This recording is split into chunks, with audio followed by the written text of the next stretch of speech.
Hello and welcome back to World of Warcraft and another Gold Challenge Mode dungeon run. My name's Lumin and right now we're having a look at Grimrail Depot. As with the previous videos, I'm going to once again just say our party consists of myself, a Protection Paladin, Zoe, a Discipline Priest, Luthira, an Enhancement Shaman, Moving, a Marksmanship Hunter, and Mikai, a Beastmaster Hunter. Now, this run starts with some funny stuff. We actually do our invisibility run right at the very beginning of the instance because the trash that you have to go through to get to the first boss is actually way more trouble than it's worth. So what we did here was we activated Aspect of the Pack, we popped the potion just before that wall drop, so like on 1 basically, and then we just run. We skipped all the mobs in the first area here except the very last one, which I think is an Overseer or something. We need him because all the other mobs in the instance equal 35 enemies, so you just need this one to bring yourself up to 36. We fight him while we fight the boss. He doesn't do that much damage, so you can actually tank him quite safely with a boss, and we had the hunters just use binding shot on him constantly. But he does do this charge thing, the same as the boss here, Borka, does, and it just like knocks you into the air. It will interrupt anything that you're busy casting at the time as well.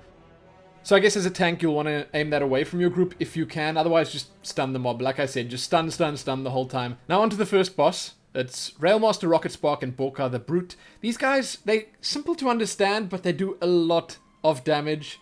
The mechanics on this, the main thing you gotta know is when Railmaster Rocketspark jumps up onto the crates and he starts doing Rocket Barrage or whatever it's called, then you have to aim the Mad Dash that Borka the Brute's gonna cast soon after that at those crates and it'll knock him back down, and then this phase will resume. You constantly just as a tank want to bring Borka to Rocketspark so that your DPS can focus them both down at the same time. You can just split the damage evenly, because if they die too far apart, bad things happen. They both have different enrage mechanics.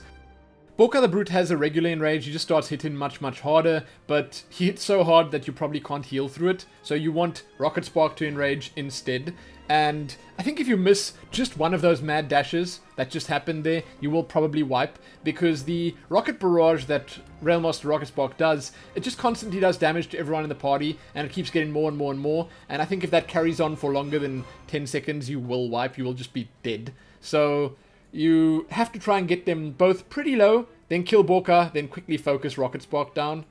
The whole fight, however, as I've said already, is just all about moving around, staying out of stuff, and I suppose using cooldowns correctly, making sure you can not take too much damage. Most classes have something you can use to mitigate at least some of that damage there. Once you get those two guys down, there's this little gauntlet that you gotta run up this walkway here that's gonna bring you above the rail so you can actually jump on the train. The Grimrail Bombardiers, they keep tossing these bombs, and when you actually get in melee range of them, when you aggro them, then they stop tossing the bombs and they just start doing a lot of damage. They do this double slash thing that puts a debuff on you. They do a lot of damage. You don't actually want to tank two of them at the same time unless you are willing to use your cooldowns on them, which I don't think you should because there are big pulls coming up. So you basically take them on one at a time, or I think two, you could probably handle two at most.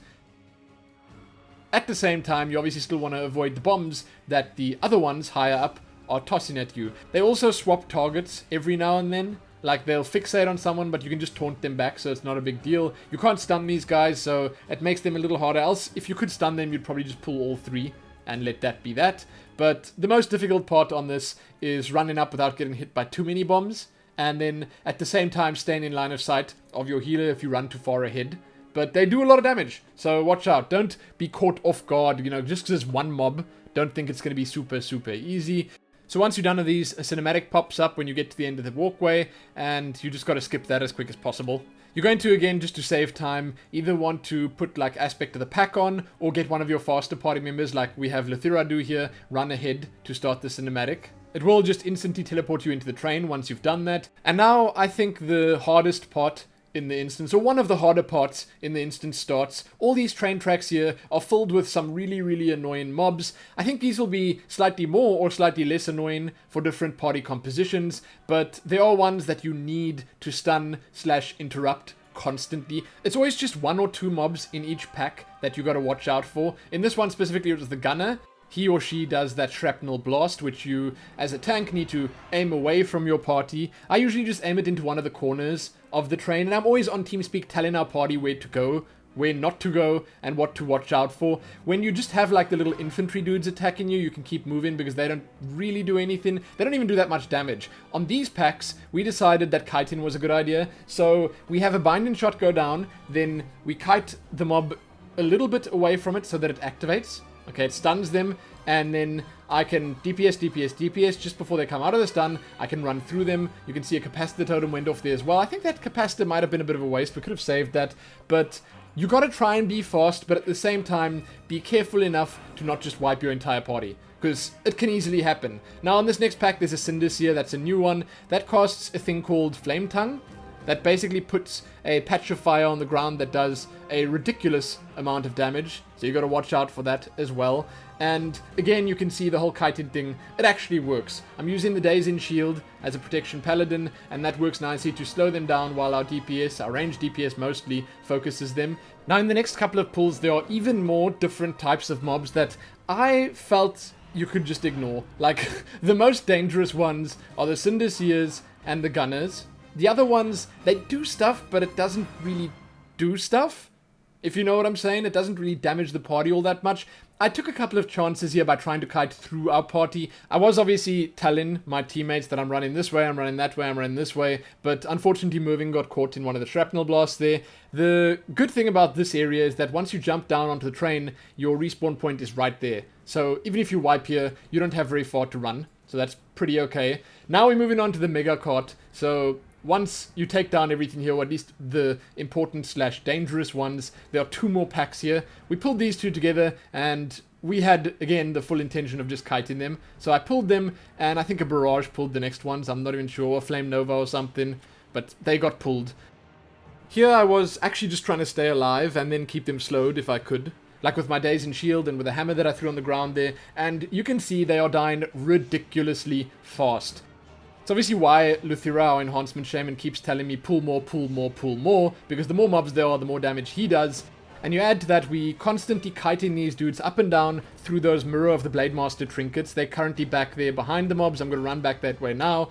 Every minute they can put those down, all 3 of them, and it just does tons and tons of damage. I do again feel like I can't really give you all the information you need here, like in terms of what these guys do, because we avoid so much of it by either kiting or stunning.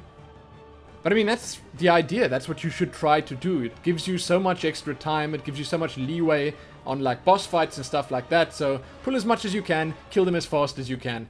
Next boss is Nitrogg Thundertower. I have a lot to say about this boss because there are a lot of different things you need to know. Firstly, you just DPS him down here until like, I think 60% or so. And then he jumps back into his tower, he splits the train open, and then a lot of stuff starts happening. You'll see in just a moment. This is quite difficult because there's just a lot going on. But if you understand how to do it again, if you've done it a lot on normal or heroic or mythic, then this shouldn't be too tough. So he casts Suppressor Fire on one person. You can see it's on Mikai right there. Stay away from that guy because the Suppressor Fire does a lot of damage to anyone in the area. Add spawn from the sides of the train that you got to pick up as a tank. The boss also shoots fire patches on the ground that you need to avoid until a certain point.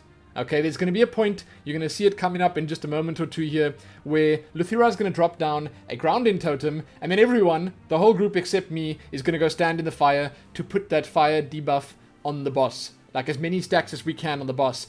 Then following that, one of the DPS, I think Moving ends up doing it here, needs to pick up a homing shell from one of the corpses on the ground. We decided that no one should pick them up until it's time, so he picks it up, he shoots it at the boss, and he one-shots the boss out of the tower because of all the stacks, because of the debuffs that the boss had from Grounding Totem. So it's a very clever little trick, and it saves you a ton of time on this boss. It saves you a lot of effort as well, because, again, as a tank, you have so many different adds and stuff that you need to pick up and constantly try and keep control of, so it's really nice if things happen much quicker. And there you go! Boss is done! It was a little surprising to me how easy that was, but at the same time, you need to get that little trick done and done right for it to work. Now in this next part, try not to stand in the fire like I am. It's not great, it's not a good use of something like your bubble, but I suppose most classes have some other immunity. Our hunters were running through it there with deterrence on, so it didn't really matter, but it does kill you pretty quickly. Now, this is the final cart. that you need to clear, and these mobs you need to kill. All of them you need to kill to get your mob count up to where it needs to be, and you can see that Moving actually said in chat there, we have enough time, don't take risks. That was the plan here, that was the game plan. We were going to pull basically as little as possible, because the final boss is a bit of a pushover. So we didn't want to wipe here right before the final boss on mobs that we could have taken our time with and done easily. Now the Farseers put down this thunder zone on the ground that you just got to move out of. It doesn't do huge amounts of damage, but it can be a problem if you stand in it for too long or if too many of your party members are standing in it. The captain, if I'm not mistaken, just does a reckless slash. She was about to do it there, but she got knocked back, fortunately. The reckless slash does a decent amount of damage to you as the tank, but it also hits anyone else in range. We had a bit of an accidental pull here, and with that a new mob appeared, the Grimrail Scout. It does Arcane Blitz, which makes these little swirls on the ground and then shoots arcane orbs there. I think Luthira ended up dying to Chain Lightning from the Farseer or something. Nothing like too big. It was just too much damage going out on all the different party members at the same time for our healer to handle, which, well, is obviously not a great thing, and we didn't want to pull all those mobs at the same time. That was just not the plan. So a lot of kiting happened here, a lot of running up and down happened here. We told Luthira not to release, no matter how fast he runs in his wolf form, it would be quicker just killing the scout, rezzing him, and then going on to the final boss. There was at this point one Farseer left, and then a bunch of loaders behind us, so we didn't really worry too much about it. Also, we had just under 4 minutes left to take those mobs and the final boss out, so again, I suppose it's just a good enough position to be in, and our exhaustion from heroism was about to fall off as well, so all of it pretty much lined up exactly how we wanted it to. So we quickly rebuff in here, and I'm just pulling immediately. Our healer had more than enough time to get her mana back. You can see the mob counts on 35 or 36. These loaders, they don't count because, well, they aren't really mobs. They die so quickly to pretty much everything. I'm not sure why they were running around so crazily there, but our main focus here was definitely the Farseer. Now, final boss time, Skylord Tovra. She is very, very easy, and again, because we've got heroism, even more so. So we've all been saving our cooldowns and stuff. We've got 3 minutes left just to kill her. It wasn't even a problem. She has a few mechanics that you need to watch out for. I guess if people like standing in things and are bad at avoiding things, then she can be a little tougher, but our group did okay. She tossed a freezing snare over there at one of our ranged DPS. All you gotta do is move out of the way. That's it. And when she does diffused energy and she puts those thunder zones on the floor, again, move out of the way. Finally, I think it's her final ability. She's got a spinning spear, which she tosses at someone, and you can just dodge it. That's it.